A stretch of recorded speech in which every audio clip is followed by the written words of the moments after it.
صرف ایک غلطی کی وجہ سے تقریباً 90% خواتین ناپاک رہتی ہیں۔ عورتوں پر غسل کب واجب ہوتا ہے اور غسل کا طریقہ کیا ہے؟ اکثر شادی شدہ عورتیں ایک غلطی کرتی ہیں جس کی وجہ سے وہ ناپاک رہتی ہیں، صرف شادی شدہ کے لیے۔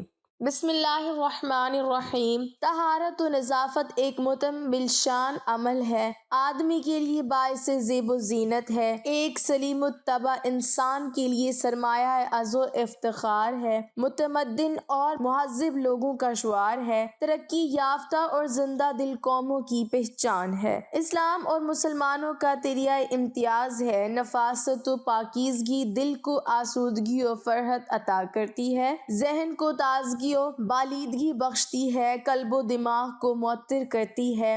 صفائی و ستھرائی کا اہتمام کرنے سے انسان کو انس و سرور حاصل ہوتا ہے، دل جمعی و یکسوئی حاصل ہوتی ہے، ذہنی تشویش و پراگندگی دور ہوتی ہے، حفظان صحت میں معاون و مددگار ثابت ہوتی ہے۔ اسلام کا آفتاب طلوع ہونے سے پہلے پوری دنیا تاریکی میں ڈوبی ہوئی تھی، ہر سو اندھیرے کی حکمرانی تھی، طہارت و نظافت سے بے اعتنائی و لاپرواہی تھی، بدن اور کپڑے کی صفائی کو معیوب خیال کیا جاتا تھا، غسل کرنے کو جرم سمجھا جاتا تھا، بوسیدہ، بدبودار اور میلے گندے کپڑوں میں رہنے کو لازم اور ضروری قرار دیا جاتا تھا، بغل اور ناف کے بالوں کو تراشنا گناہ سمجھا جاتا تھا۔ زمانہ جاہلیت میں بعض نصرانی راہب اپنے جسم پہ لباس زیب تن نہیں کرتے تھے اور قابل ستر اعضاء کو جسم کے غیر معمولی طور پر بڑھے ہوئے بالوں کے ذریعے چھپاتے تھے۔ اتھینس نامی راہب کا بیان ہے کہ اس نے زندگی بھر اپنے پیر نہیں دھوئے۔ ابراہم نامی راہب کہتا ہے کہ میں نے 50 سال تک اپنے چہرے اور پیر کو پانی سے تر نہیں کیا۔ اسکندریہ کے ایک راہب نے جب عیسائیوں کو غسل کا اہتمام کرتے ہوئے دیکھا تو کافی افسوس اور رنج و غم کا اظہار کیا اور کہا کہ کچھ عرصہ پہلے ہم چہرے پر پانی ڈالنا حرام خیال کرتے تھے،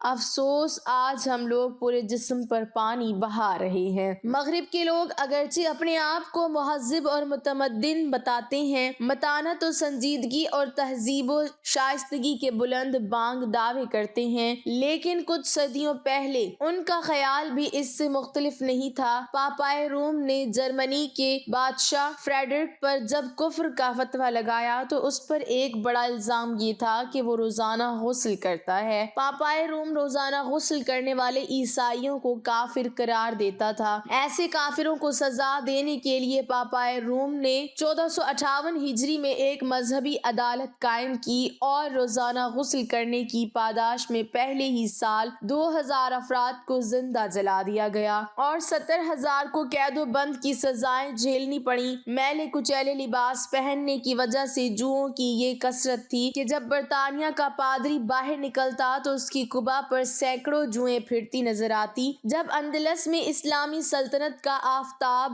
غروب ہوا اور عیسائیوں نے زمام اقتدار سنبھال لی تو فلبیدوم نے تمام حمام بند کرنے کا فرمان جاری کیا اور اس نے اشیلبا کے گورنر کو محض اس لیے معزول کر دیا کہ وہ روزانہ ہاتھ منہ دھوتا ہے۔ یہی کچھ حال ہندو ازم کا بھی ہے۔ ہندو مذہب کے پیروکاروں کے یہاں طہارت و صفائی کا کوئی تصور نہیں ہے، ان کی مذہبی کتابوں میں نفاست و پاکیزگی کے طور طریقے بیان نہیں کیے گئے ہیں۔ ہندو دھرم کے اندر انسان اپنے مزاج و مذاق کے مطابق حیوانوں کی سی زندگی گزار سکتا ہے۔ چند سال قبل ہندوستان کے سابق وزیر اعظم مرارجی دیسائی کا یہ بیان ملک کے مشہور و معروف جرائد اور بڑے بڑے اخبارات میں شائع ہوا تھا کہ میں روزانہ صبح اپنا پیشاب پیتا ہوں۔ سکھوں کے یہاں سر مونڈھے زیر ناف کے بال تراشنے سے انسان مذہب سے خارج ہو جاتا ہے، ختنہ کرنا ان کے یہاں بڑا جرم سمجھا جاتا ہے۔ غرض یہ کہ اسلام کے علاوہ تمام مذاہب طہارت و صفائی کی تعلیمات سے یکسر خالی ہیں، بلکہ ان مذاہب میں طہارت و صفائی کا اہتمام کرنے والا انسان قابل سزا سمجھا جاتا ہے۔ یہ مذہب اسلام کا ہی دریائے امتیاز ہے کہ اس نے نظافت و طہارت پر غیر معمولی توجہ دی ہے۔ کم گشتہ راہ انسانیت کو اس سلسلے میں اعلیٰ درس دیا گیا ہے۔ بڑی شرح و بسط کے ساتھ اس کے آداب اور طور طریقے بیان کیے ہیں جن کو اختیار کرنے سے ایک سلیم الطبع انسان کو آسودگی اور اطمینان نصیب ہوتا ہے، غیر معمولی فرحت و شادمانی حاصل ہوتی ہے، چہرے پر تازگی اور نورانیت محسوس ہوتی ہے۔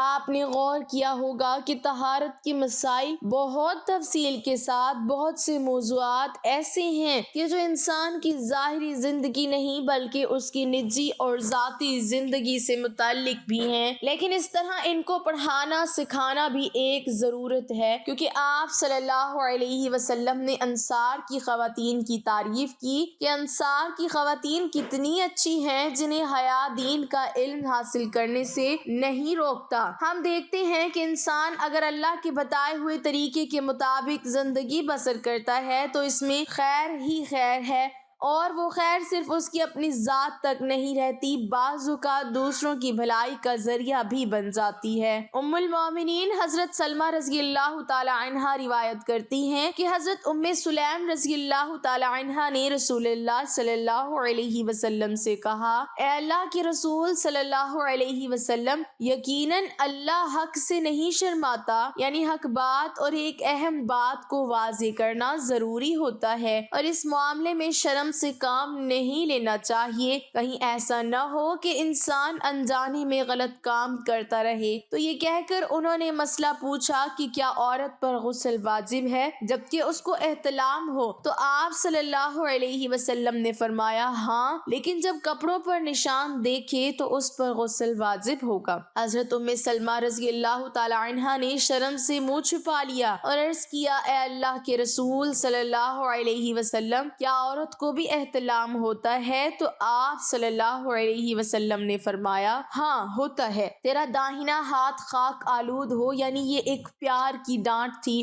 اور اس میں ہو سکتا ہے کہ مزاج کا فرق ہو، بعض خواتین کے ساتھ ایسا نہ ہو اور بعض کے ساتھ ایسا ہو، لیکن اس میں اصل چیز فلو ہے کہ اگر فلو یعنی پانی کا بہاؤ زیادہ ہو تو کہیں ایسا نہ ہو کہ لیکوریا وغیرہ کے ساتھ اس کو جوڑ دیا جائے، یعنی دونوں چیزوں میں فرق ہے، اور احتلام سوتے وقت ہوتا ہے، اور اگر سو کر اٹھنے پر انسان اپنے کپڑوں پر زیادہ ڈسچارج دیکھے تو پھر بھی غسل کرنا ضروری ہے، اور اگر احتلام کی کیفیت انہیں یاد ہو لیکن نشان نہ پائیں تو غسل فرض نہیں ہوگا۔ ایسی صورت میں شک کی ضرورت نہیں کہ نہیں بھائی میں نے خواب دیکھا اور مجھے خواب بالکل صحیح سے یاد ہے تو مجھے غسل کرنا چاہیے، نہیں، محض خواب پر نہیں نہایا جائے گا جب تک کہ کوئی فزیکلی ایسی چیز سامنے دیکھی نہ جائے۔ حضرت ام سلمہ روایت کرتی ہیں کہ میں نے کہا، اے اللہ کے رسول صلی اللہ علیہ وسلم، میں اپنے سر کے بال خوب مضبوط گنتی ہوں، کیا میں انہیں غسل جنابت کے وقت کھولا کروں؟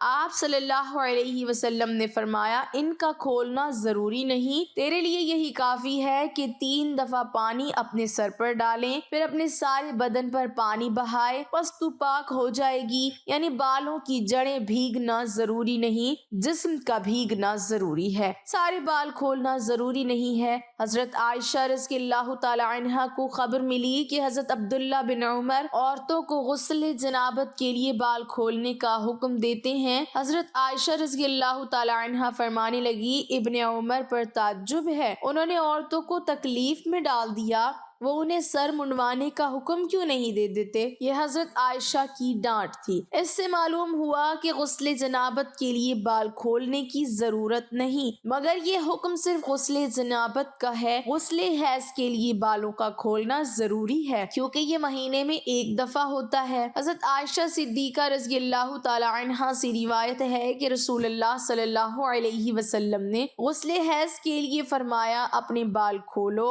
اور غسل کرو، اس اس میں آپ دیکھیں کہ دونوں چیزوں میں فرق کیوں ہے، دونوں کی نوعیت میں فرق ہے۔ اور حیض ایک نجاست کی کیفیت بھی ہے۔ حیض کے بعد نہانا، نہانے کے بعد خوشبو لگانا، خاص طور پر اس کا سارا حکم آتا ہے، لیکن غسل جنابت میں نجاست کی وہ کیفیت نہیں ہے، یعنی حیض اور پانی ان دونوں کے حکم میں بھی فرق ہے۔ بعض علماء کی خیال میں یہ پانی ناپاک چیز نہیں ہے، اگر کسی کپڑے وغیرہ پر لگ جائے تو وہ کپڑا ناپاک نہیں ہوگا، اگر اسے خشک ہونے پر کھرچ کر صاف کر دیا جائے تو کپڑا صاف ہو جائے گا، لیکن حیض پر آپ صلی اللہ علیہ وسلم نے فرمایا ہے کہ اسے چٹکیوں سے مل مل کے دھویا جائے، تو ان دونوں میں یہ فرق ہے، دونوں کے غسل کے حکم میں بھی فرق ہے۔ ایک میں بال کھولے جائیں گے اور بال بھی دھوئے جائیں گے اور بالوں کی جڑیں بھی دھوئی جائیں گی، جبکہ دوسرے میں بال کھولنا اور پورے بال دھونا ضروری نہیں۔ بہت سی خواتین کو ان مسائل کا پتہ نہیں ہوتا،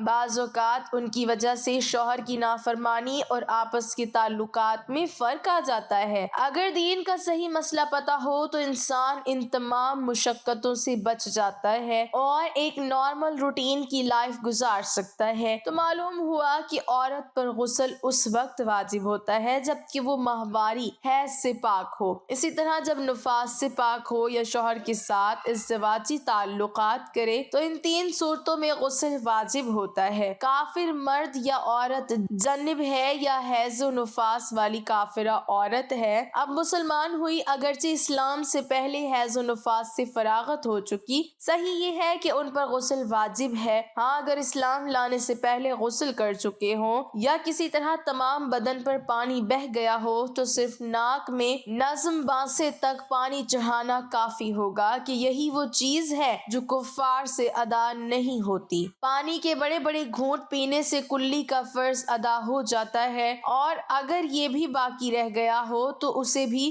بجا لائیں۔ غرض جتنے اعضاء کا دھلنا غسل میں فرض ہے، جماع وغیرہ اسباب کے بعد اگر وہ سب بحالت کفر ہی دھل چکے تھے تو اسلام کے بعد غسل ضروری نہیں، ورنہ جتنا حصہ باقی ہو اتنے کا دھو لینا فرض ہے، اور مستحب تو یہ ہے کہ بعد اسلام پورا غسل کرے۔ مسلمان میت کو نہلانا مسلمانوں پر فرض کفایہ ہے، اگر ایک نے نہلا دیا سب کے سر سے اتر گیا، اور اگر کسی نے نہیں نہلایا سب گنہگار ہوں گے۔ عورت جنب ہوئی اور ابھی غسل نہیں کیا تھا کہ حیض شروع ہو گیا تو چاہے اب نہا لے یا بعد حیض ختم ہونے کے، عورت ہو یا مرد، جمعہ یا عید کے دن غسل جنابت کیا اور جمعہ اور عید وغیرہ کی نیت بھی کر لی، سب ادا ہو گئے، اگر اسی غسل سے جمعہ اور عید کی نماز ادا کر لے۔ ناظرین، اب بات کرتے ہیں غسل کیسے کیا جائے، یعنی غسل کا طریقہ۔ غسل چاہے کسی بھی ناپاکی سے طہارت کا ہو، اس کا مسنون طریقہ ایک ہی ہے، وہ یہ ہے کہ پہلے ہاتھ دھوئے اور استنجا کرے، پھر بدن پر کسی جگہ نجاست لگی ہو اسے دھو ڈالے، پھر وضو کرے، پھر سارے بدن پر 3 مرتبہ اس ترتیب سے پانی بہائے کہ پہلے سر پر، پھر دائیں کندھے پر، پھر بائیں کندھے پر، اور جسم پر پانی بہاتے ہوئے جسم کو ملے۔ غسل میں 3 چیزیں فرض ہیں: نمبر 1 کلی کرنا، نمبر 2 ناک میں پانی ڈالنا، نمبر 3 پورے بدن پر پانی بہانا۔ بدن کا اگر ایک بال بھی خشک رہ جائے تو غسل نہیں ہوگا اور انسان ناپاک ہی رہے گا۔ ناک کان کے سوراخوں میں پانی پہنچانا بھی فرض ہے۔ انگوٹھا چھلا اگر تنگ ہو تو اس کو ہلا کر اس کے نیچے پانی پہنچانا بھی لازم ہے، ورنہ غسل نہ ہوگا۔ بعض خواتین ناخن پالش وغیرہ جیسی چیزیں استعمال کرتی ہیں جو بدن تک پانی پہنچنے نہیں دیتی، غسل میں ان چیزوں کو اتار کر پانی پہنچانا ضروری ہے۔ بعض اوقات بے خیالی میں ناخنوں کے اندر آٹا لگا رہ جاتا ہے، اس کو نکالنا بھی ضروری ہے۔ الغرض پورے جسم پر پانی بہانا اور جو چیزیں پانی کے بدن تک پہنچنے میں رکاوٹ ہیں ان کو ہٹانا ضروری ہے، ورنہ غسل نہیں ہوگا۔ عورتوں کے سر کے بال اگر بندھے ہوئے ہو یعنی چٹیا، تو بالوں کو کھول کر ان کو تر کرنا ضروری نہیں بلکہ بالوں کی جڑوں تک پانی پہنچا لینا کافی ہے۔ لیکن اگر بال بندھے ہوئے نہ ہوں، آج کل عموماً یہی ہوتا ہے، تو سارے بالوں کو اچھی طرح تر کرنا بھی ضروری ہے۔ فقط واللہ علم۔ اللہ پاک ہمیں دین کی مکمل سمجھ نصیب فرمائے اور ہمیں نیکوکاروں میں شامل کرے، آمین۔ ناظرین، کمنٹ باکس میں اللہ تعالیٰ کے 99 ناموں میں سے ایک نام ضرور ٹائپ کریں۔